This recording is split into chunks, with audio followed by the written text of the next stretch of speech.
নমস্কার, টিভি9 বাংলায় আপনাদের স্বাগত। আপনাদের সঙ্গে রয়েছে আমি কুনাল। শুরু করছি what Bengal things today. Degree কারো স্নাতক, কারো আবার স্নাতকোত্তর, অধিকাংশের টিচার্স ট্রেনিং এর কোর্স করা রয়েছে। 6 বছর আগে শিক্ষক নিয়োগের পরীক্ষায় বসেছিলেন তারা, ইন্টারভিউয়ে ডাকও পেয়েছিলেন। পুজোর আগে চাকরির স্বপ্ন দেখেছিলেন অনেকেই। আপার প্রাইমারির সেই 14,000 শিক্ষক প্রার্থীর স্বপ্নে আপাতত স্থগিতাদেশ। কারণ অনিয়মের অভিযোগে ফের একবার মামলা এই মুহূর্তে আদালতে। ফের থমকে গিয়েছে নিয়োগ। ডাক পেয়েছেন যারা, সেই প্রার্থীদের মানসিক পরিস্থিতি এখন ঠিক কি রকম, আর যারা অনিয়মের অভিযোগ তুলে আদালতে গিয়েছেন তাদের যুক্তিগুলোই বা কি? মুখ্যমন্ত্রী মমতা বন্দ্যোপাধ্যায় তিনি বলছেন যে মামলা করে প্রার্থীদের ভবিষ্যৎ নিয়ে ছিনিমিনি খেলা হচ্ছে। এদিকে বিজেপির রাজ্য সভাপতি দিলীপ ঘোষ তিনি কি বলছেন? তিনি বলছেন যে চাকরি দিতে পারবে না বলেই তৃণমূল সরকারই বেনামে মামলা করিয়েছে। গত 1 দশকে শিক্ষায় চাকরির চাকা কার্যত থমকে রয়েছে, এবং তার ফলে কি হচ্ছে? তার ফলে স্বাভাবিকভাবেই বেড়ে চলেছে শূন্যপদ। শিক্ষিত বেকারের ভিড় এই মুহূর্তে প্রত্যেক মুহূর্তেই বাড়ছে। আগামী দিনে যে এক বৃহত্তর সামাজিক সংকটের আশঙ্কা, তা একেবারেই কিন্তু কেউই উড়িয়ে দিতে পারছেন না। তা নিয়ে শিক্ষাবিদদের বক্তব্যই বা কি? আজ শিক্ষাক্ষেত্রে সমস্যার সব দিকগুলোই খতিয়ে দেখব।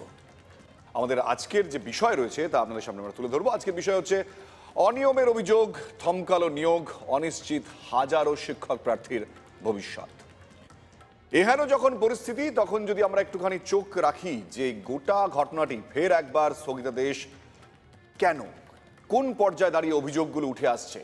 7 বছরের অপেক্ষা, বারবার অনিয়ম আর অস্বচ্ছতার অভিযোগ, একের পর এক মামলা, চাকরি অধরা এই মুহূর্তে।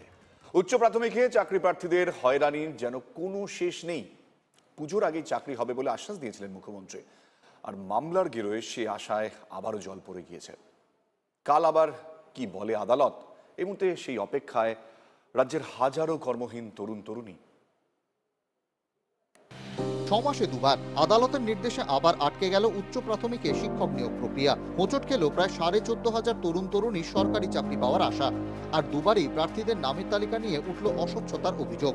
ডিসেম্বরের নিয়োগ তালিকা বাতিল করে ফের ইন্টারভিউ প্যানেল তৈরির নির্দেশ দেয় হাইকোর্ট। সেই মতো 21শে জুন উচ্চ প্রাথমিকের নতুন ইন্টারভিউ তালিকা প্রকাশ করে স্কুল সার্ভিস কমিশন। মুখ্যমন্ত্রী জানান, পুজোর আগেই 14,339 শূন্য পদে শিক্ষক নিয়োগ করা হবে।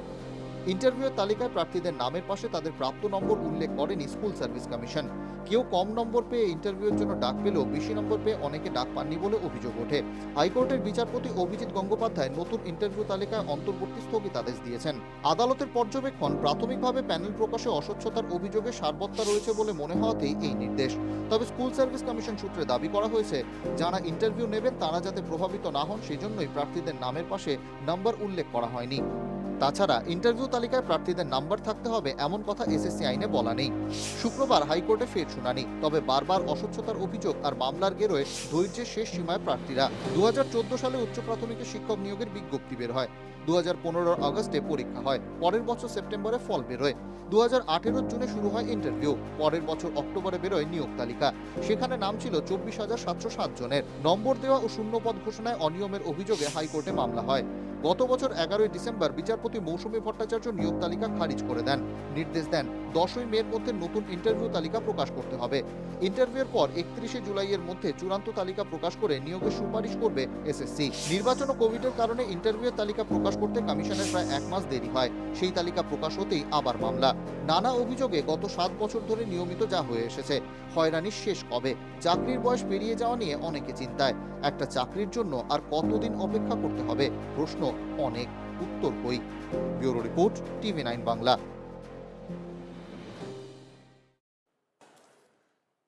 এই বিষয় নিয়ে আলোচনা করব। আমাদের সঙ্গে এই মুহূর্তে যারা উপস্থিত রয়েছেন আমি আলাপ করবো। আমাদের সঙ্গে এই মুহূর্তে রয়েছেন মহিউদ্দিন আহমেদ, চাকরি প্রার্থী, পশ্চিমবঙ্গ আপার প্রাইমারি চাকরি প্রার্থী মঞ্চের সদস্য, আপনাকে স্বাগত। আমাদের সঙ্গে এই মুহূর্তে রয়েছেন প্রণমিতা দত্ত, মামলাকারী, আপনাকেও স্বাগত। আমাদের সঙ্গে রয়েছেন শিক্ষাবিদ পবিত্র সরকার, স্বাগত আপনাকে পবিত্রবাবু। আমাদের সঙ্গে রয়েছেন সিপিআইএম নেতা চয়ন ভট্টাচার্য। অবশ্যই আমাদের সঙ্গে যুক্ত হবেন তৃণমূল কংগ্রেস এবং বিজেপি দুদলের নেতারাই। আমি একটুখানি বেসিক যে সমস্যা, যে জায়গা থেকে অভিযোগটা উঠে আসছে সেটা একটুখানি বোঝার চেষ্টা করব। আমি প্রণমিতা আপনার কাছেই প্রথমে আসছি। যে এই যে নিয়োগে প্রশ্নটা তোলা হলো, তাদের প্রথম যে অভিযোগটা করা হলো, সমস্যাটা এখানে যে চাকরির প্যানেল যেখানে ডাকা হবে ইন্টারভিউর জন্য, সেখানে প্রাপ্ত নাম্বারের কোনো মেনশন নেই। তা যদি না থাকে তাহলে মেরিট কি করে বোঝা যাচ্ছে কাকে ডাকা হবে এবং কাকে ডাকা হলো না? সমস্যাটা এই জায়গায়। প্রশ্নটা যদি আপনার কাছেই আবার নিয়ে যাই, যে এক্ষেত্রে সমস্যাটা কোথায় তৈরি হচ্ছে? কারণ আমি প্রথমেই একটা কথা বলি যে কে কোন স্ট্যাটাসে দাঁড়িয়ে আছে, মানে তার প্রাপ্ত নম্বর কতটা সেটা তো সে বুঝতে পারছে না। এবং ইন্টারভিউ তালিকা যেটা বেরিয়েছে সেখানেও লাস্ট কাট অফ কত নেমেছে, এবং যে চাকরি প্রার্থী ধরুন প্যানেলে নেই, নতুন যে প্যানেল নয়, নতুন ইন্টারভিউ লিস্টে নেই, সে বুঝতে পারছে না যে লাস্ট কাট অফের মধ্যে তার আছে না লাস্ট কাট অফের বাইরে তার আছে। এটা প্রথম পয়েন্ট। আর তারপরও যেমন আমি নিজে পার্সোনালি আমি বায়োসায়েন্সের আপার ক্যান্ডিডেট, কিন্তু আমার প্রাপ্ত নম্বর যথেষ্ট উচ্চ, কিন্তু তার সত্ত্বেও এরকম প্রচুর জনকে আমি জানি যে যাদের আমার থেকে কম লোয়ার স্কোর রয়েছে, কিন্তু তাও তারা এবারের ইন্টারভিউতে। না, এখানে আমার প্রশ্ন হয়েছে। প্রণমিতা, যে আপনারা এটা বুঝতে পারছেন কিভাবে যে আপনাদের নাম্বার কত, প্রাপ্ত নাম্বার? না, প্রাপ্ত নাম্বারটা বুঝতে পারছি কারণ একাডেমিক কোয়ালিফিকেশান, প্রফেশনাল কোয়ালিফিকেশান এবং টেটে প্রাপ্ত যে নাম্বার তার আউট অফ 40-তে তার যে হিসেব, সেইটাতে আমরা টোটাল আউট অফ 90-তে কত সেটুকু আমরা প্রত্যেকেই ক্যালকুলেট করতে পারছি, কারণ সেটা আমাদের আগেই জানা ছিল। ইন্টারভিউটা বাদ দিয়ে আমাদের বাকি যে আউট অফ 90-তে প্রত্যেকের পার্সোনাল ক্যালকুলেশনে কিন্তু প্রত্যেকেই জানে তার কত স্কোর হয়েছে। কিন্তু এখন একটা জিনিস তারা বুঝতে পারছে না যে লাস্ট কাট অফ কত নেমেছে তার মধ্যে তার নাম্বারটা আসছে কিনা। সমস্যাটা এইটা তৈরি হয়েছে। ঠিক এই জায়গায় দাঁড়িয়ে আমি একটু মইনুদ্দিন আপনার কাছে জানতে চাইবো যে ধরুন ইন্টারভিউ তো একটা গুরুত্বপূর্ণ চাকরি পাওয়ার ক্ষেত্রে একটা পার্ট। তো ইন্টারভিউ হয়ে যাওয়ার পর যদি ফাইনাল প্যানেল লিস্টটা বেরিয়ে আসে যে এরা চাকরি পাচ্ছে, তো সেক্ষেত্রে সমস্যাটা কোথায় তৈরি হবে? মানে যিনি ধরুন ইন্টারভিউতেই আসতে পারলেন না, তার সুযোগ ছিল, আপনারা কি এই প্রশ্নটাই তুলছেন যে সেখানেই তো আটকে গেল, সে হয়তো ইন্টারভিউ অব্দি যাওয়ার কথা ছিল, তারপর ইন্টারভিউয়ে কি হলো সেটা অন্য বিষয়। প্রথমেই আপার প্রাইমারি চাকরি প্রার্থীদের পক্ষ থেকে আমি মহিউদ্দিন আহমেদ TV9-কে সাধুবাদ জানাই, যে আমাদের বা ধন্যবাদ জানাই আমাদের এই দুর্বিষহ 9 বছরের যে জীবন যন্ত্রণা সেটা নিয়ে আপনাদের 1 ঘন্টা মূল্যবান সময় বের করে আমাদের নিয়ে আলোচনায় বসেছেন। এটার জন্য আপনাদেরকে কুর্নিশ জানাই, আবার ধন্যবাদ জানাই। প্রথমত আপার প্রাইমারি নিয়োগ প্রক্রিয়া সেটা দীর্ঘ 8 বছর যাবৎ চলছে। তো এই 8 বছরে আপার প্রাইমারির যে বর্ধিত শূন্যপদ, কমিশন যখন নোটিফিকেশন করে 2014 সালে, তখন যে শূন্যপদ দেখিয়েছিল 14,008টা, সেই ভ্যাকেন্সি কিন্তু এখন এসে দাঁড়িয়েছে শুধুমাত্র 14,339টাই। কিন্তু বিগত 8 বছরে কমিশনের শূন্যপদ আমরা অবগত আছি যে কমিশন হলফনামা জমা দিয়ে কোর্টকে জানিয়েছে যে তাদের কাছে 5,001টা শূন্যপদ রয়েছে, এবং আমরা বিকাশ ভবন সূত্রে RTI মারফত জেনেছি যে বিকাশ ভবনের কাছে 1,703টা স্কুলের নিউ সেট আপ স্কুলের 5,109টা ভ্যাকেন্সি রয়েছে। সর্বমোট 10,109টা ভ্যাকেন্সি কমিশনের কাছে বর্ধিত ভ্যাকেন্সি রয়েছে। অথচ কমিশন যে ইন্টারভিউ লিস্ট প্রকাশ করেছে তা শুধুমাত্র 14,339-এর 1:1.4 রেশিওতে। প্রথম উত্তরেই আসি যে আপনি যে প্রথম যে প্রশ্নটা আপনি করেছেন যে ইন্টারভিউ লিস্টেই বাদ চলে গেল, এক্স্যাক্ট। যদি আপডেট শূন্যপদ কমিশন আরো 10,000 অ্যাড করে চাকরি প্রার্থীদেরকে কল করতো ইন্টারভিউর জন্য, আরো 10,000 ভ্যাকেন্সিতে 1:1.4, মানে আরো 14,000 ছেলে চাকরির জন্য ইন্টারভিউ লিস্টের মধ্যে নাম থাকতে পারত। কিন্তু এই জায়গায় আমাদেরকে প্রথম বঞ্চিত করা হয়েছে আপডেট ভ্যাকেন্সিটা না দিয়ে। আবার ইন্টারভিউ লিস্ট যেটা প্রকাশিত হয়েছে সেখানে নাম্বার না থাকায়, মেরিট লিস্টের মেরিটটা না থাকার কারণে অনেক প্রশ্নচিহ্ন কিন্তু এই প্যানেলের উপর বা এই মেরিট লিস্টের উপর উঠে এসছে, এবং অনেক অসঙ্গতির অভিযোগ কোর্টেও জমা পড়েছে, যার কারণেই হয়তো মহামান্য বিচারপতি এটা স্টে অর্ডার দিয়েছেন। তো আমরা চাই কমিশন স্বচ্ছভাবে কাজ করুক। একেবারে আমরা আসবো সেটা নিয়ে, স্বচ্ছ বিষয়ে স্বচ্ছভাবে তারা কাজ করবেন এটা আমরাও চাই, কিন্তু আমরা বিতর্কটার মধ্যে একটু আসি। আমি আসছি আপনার কাছে মঈনুদ্দিন। আমি পবিত্রবাবু আপনার কাছে আসছি আজকে এই যে বিষয়টা যেখানে এসে আবারও দাঁড়ালো 7 বছর ধরে বিভিন্ন ক্ষেত্রে এই একই রকম ছবি দেখার পর গত 2019-এ একটি তালিকা প্রকাশ হয়েছিল যা নিয়ে বিতর্ক ছিল, সেই বিতর্ক আরও একবার একই জায়গায় এসে দাঁড়িয়ে। একজন চাকরি প্রার্থীর এটা জানার ডেফিনেটলি অধিকার রয়েছে যে তার মেরিটটা কোন জায়গায় দাঁড়িয়ে। আমরা বিভিন্ন চাকরির ক্ষেত্রে দেখি যে একটা মিনিমাম কাট অফ মার্ক যেটা নাম্বার থাকে, এটা তো খুব স্বাভাবিক থাকা। এটা এই অস্বচ্ছতার জায়গাটা যারা প্রশ্ন করছেন, এটা কি আপনার মনে খুব স্বাভাবিক? আর যদি নাও বা হয়ে থাকে তাহলে কেন এই জায়গায় এসে দাঁড়াচ্ছে? না, মূল প্রশ্নটা তো এই অস্বচ্ছতাকে নিয়ে, অর্থাৎ আমি জানতে পারছি না কেন আমি গৃহীত হলাম, কেন আমি বর্জিত হলাম। এই যে প্রার্থীকে তো জানতে হবে, প্রার্থীকে সন্তোষজনকভাবে উত্তরটা দিতে হবে যে এইটুকু তোমার যোগ্যতা, এইখানে তোমার অযোগ্যতা, এই জন্য তোমাকে আমরা গ্রহণ করতে পারলাম না। ওরা যে পরিসংখ্যান দিয়েছেন, ওরা যে দাবিগুলো করেছেন আদালতে, ওরা যে সমস্ত অভিযোগ জানিয়েছে, আমি অত পরিসংখ্যানের মধ্যে যাব না, কিন্তু মূল প্রশ্নটা দাঁড়িয়েছে যে স্বচ্ছতা নেই, ফলে আমি কিসের অযোগ্যতার জন্য আমি অগৃহীত থেকে গেলাম, অন্য আমার চেয়ে কম নম্বর পেয়ে গৃহীত হলো, এই প্রশ্নগুলোর উত্তর নেই। এইখানেই সরকারের সদিচ্ছা নিয়ে প্রশ্ন, সরকারের প্রক্রিয়া এবং পদ্ধতির স্বচ্ছতা নিয়ে প্রশ্ন।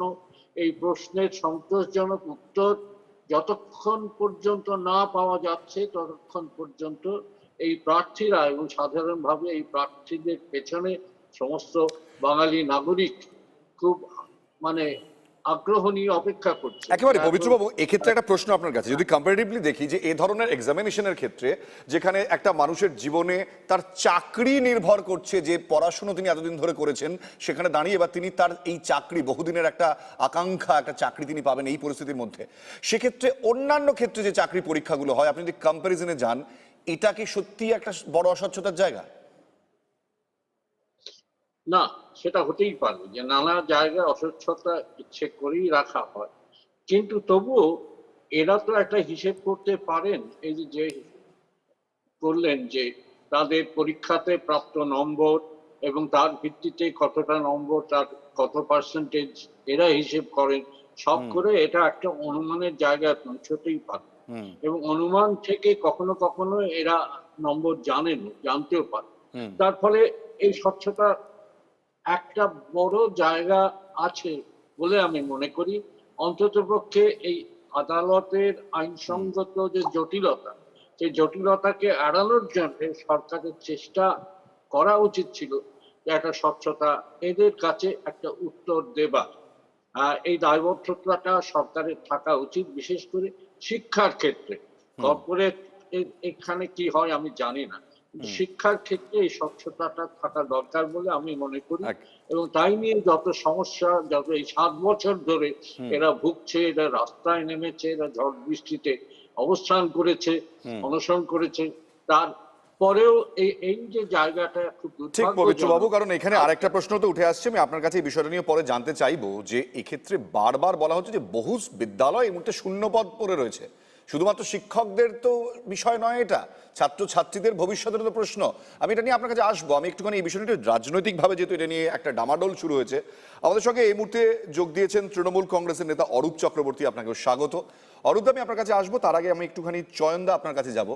এই গোটা বিষয়টি নিয়ে 7 বছর ধরে ডামাডোলের মাঝখানে দাঁড়িয়ে ফের একবার একই ছবি, আপনার কি মনে হয়? প্রাথমিকভাবে যেটা বলবার সেটা হচ্ছে যে স্বচ্ছ তালিকা বা ত্রুটিমুক্ত তালিকা, এটা ডিমান্ড ছিল, সেই ডিমান্ডটা ফুলফিল হয়নি।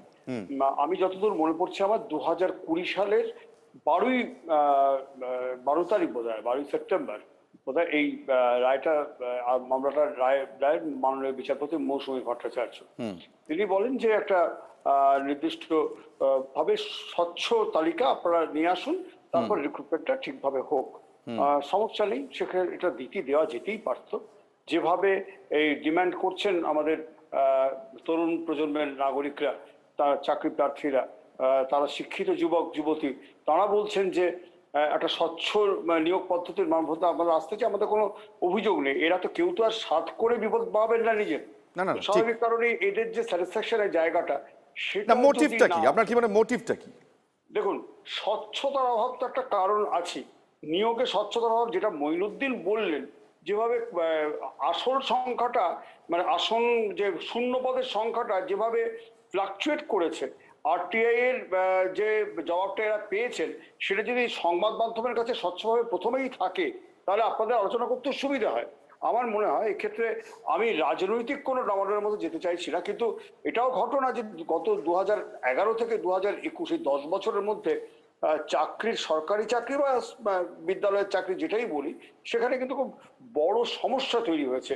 আমরা গতকাল মুখ্যমন্ত্রী দেখলাম ধৈর্য হারিয়ে এই মামলা করাটাকেই অনৈতিক বলছেন। কিন্তু আমার একটা বড় প্রশ্ন, যে স্বচ্ছ নিয়োগে স্বচ্ছতা যে কোনো কর্মপ্রার্থীর মৌলিক চাহিদা, সেই চাহিদাটা অনুযায়ী যদি সে সুবিচার চায়, তার মধ্যে অন্যায় নেই।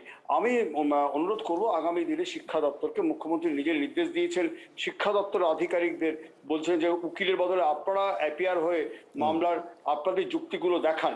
তো সেইটা যদি আগামী দিনের স্বচ্ছ তালিকা তৈরির সহায়তা করে, তাহলে আমার মনে হয় এদের অনেক সুরাহা হবে। আমাদের এই যে এই 7 বছর ধরে যে ডামাডোল চলছে, এটার অবসান হবে বলে আমার মনে হয়। আগে তো কখনো এরকম 2011-র আগে এই শিক্ষা ক্ষেত্রে যারা নিয়োগ হয়েছে, শিক্ষক নিয়োগের ক্ষেত্রে এমন সমস্যা তো আমি এই তৈরি প্রশ্নটা হয়নি। একটুখানি নিয়ে যাই অরূপদার কাছে। অরূপদা, আমি একটা পয়েন্ট অ্যাড করি। এর আগে যে ইন্টারভিউ, তার যে ফাইনাল লিস্ট বেরিয়েছিল যারা চাকরি পেয়েছেন, তারপর তো বিষয়টি আপনি জানেন যে গোটা বিষয়টি আবার আদালতের দ্বারস্থ হয় এবং সেটাও বাতিল হয়ে গিয়েছিল। একটা অভিযোগ এক্ষেত্রে উঠে আসছিল যে মেরিট লিস্ট তারপর বেরিয়েছিল আফটার ইন্টারভিউ, সেই মেরিট লিস্টেও কোনো নাম্বারের উল্লেখ ছিল না, এমনটাও কিন্তু প্রশ্ন তুলছেন অভিযোগকারীরা। তাহলে ভিত্তিটা কি? চাকরিটা যে পেলাম, তার থেকেও বড় প্রশ্ন যে পেলাম না কেন, আমি জানতেই পারলাম না।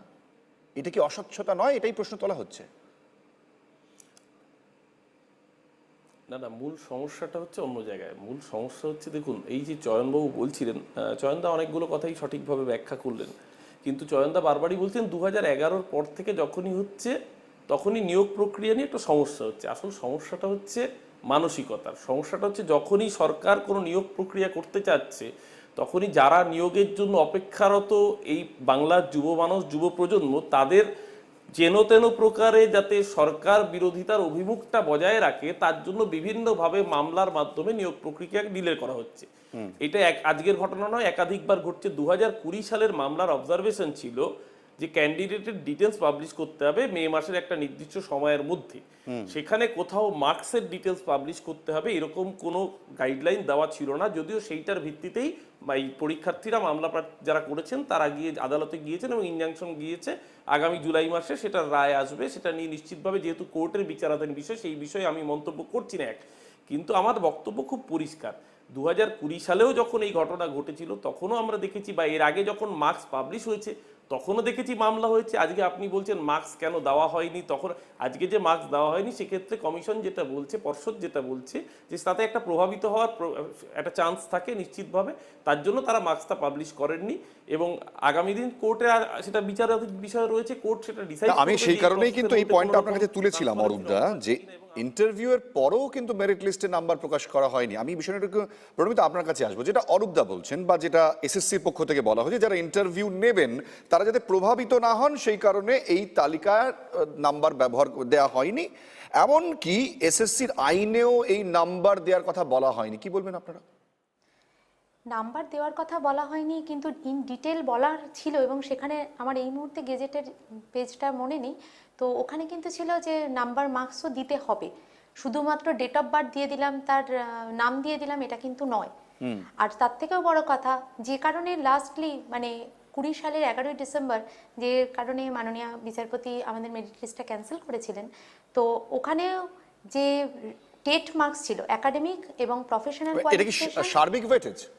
হ্যাঁ হ্যাঁ, সার্বিকভাবেই পুরো মেরিট লিস্টই ক্যান্সেল হয়েছে, এবং সেখানে টেট ওয়েটেজের প্রচুর এদিক ওদিক হয়েছে, এবং তখন কমিশনের তরফ থেকে যুক্তি ছিল যে অনেকের রিঅ্যাসেসমেন্ট হয়েছে, যে রিঅ্যাসেসমেন্টের ভিত্তিতে কিন্তু কোনো রকম প্রুফ দেওয়া হয়নি, অন্তত আমার সেটুকুই জানা আছে। এবং নিশ্চয়ই মাননীয় বিচারপতিও খুশি হননি সেই প্রুফে, বলেই উনি মেরিট লিস্টে ক্যান্সেলেশনের কথা বলেছেন। কিন্তু এবার একটা কথা, এবার আজকে যখন আমি মামলা করেছি, আমি একবার বলতেই পারি যে আমি মেরিট লিস্টে আগেরবার ক্যান্ডিডেট ছিলাম, মেরিট লিস্টেড প্রার্থী ছিলাম, কিন্তু এবার হইনি। সেটা হতেই পারে, কেউ বলতেই পারেন যে আমার টেট ওয়েটের যা ছিল তাতে আউট অফ 90-তে আমার টোটাল যা ছিল সেটা এখন কাট অফে নেই, তাই তুমি ক্যান্সেল হয়েছো। কিন্তু এই কাট অফটাই তো কমিশন আমাকে জানায়নি। আমি জানছি কি করে যে আমি কাট অফের মধ্যে আছি না নেই? ঠিক, আমি এটা আসবো হচ্ছে আপনার কাছে। আমি first মইনুদ্দিনের point। কাছে এই বিষয়টা নিয়ে আসবো। এই যে রিঅ্যাসেসমেন্টের প্রসঙ্গটা ক্ষেত্রে তোলা হয়েছে, এরকম সংখ্যাটা ঠিক কত? রিঅ্যাসেসমেন্ট আমরা এর আগে যে কোর্টের কাছে ইনফরমেশন কমিশন প্রোভাইড করেছিল তাতে আমরা জেনেছিলাম যে প্রায় 20,000 প্লাস, আচ্ছা, 24,000 চাকরি প্রার্থীর মধ্যে 20,000 প্লাস চাকরি প্রার্থীর রিঅ্যাসেসমেন্ট হয়েছে এবং নাম্বার বেড়েছে। তো সে বিষয়ে মাননীয় বিচারপতি মৌসুমী ভট্টাচার্য ছিলেন, উনি যথেষ্ট অবজারভেশন করেই সমস্ত বিষয়কে মানে নখদর্পণে ওনার রেখে দেখার পর উনি মেরিট লিস্টকে ক্যান্সেল করেছেন। আমি ওনার রায়কে সাধুবাদ জানাই। এবার বিষয় যেটা হলো যে এখন যে রিক্রুটমেন্ট প্রক্রিয়াটা চলছে আবার নতুন করে কোর্টের নির্দেশ অনুসারে, যেটা 31শে জুলাইয়ের মধ্যে রিক্রুটমেন্ট প্রক্রিয়া সম্পূর্ণ করার নির্দেশ মাননীয় বিচারপতি দিয়েছিলেন।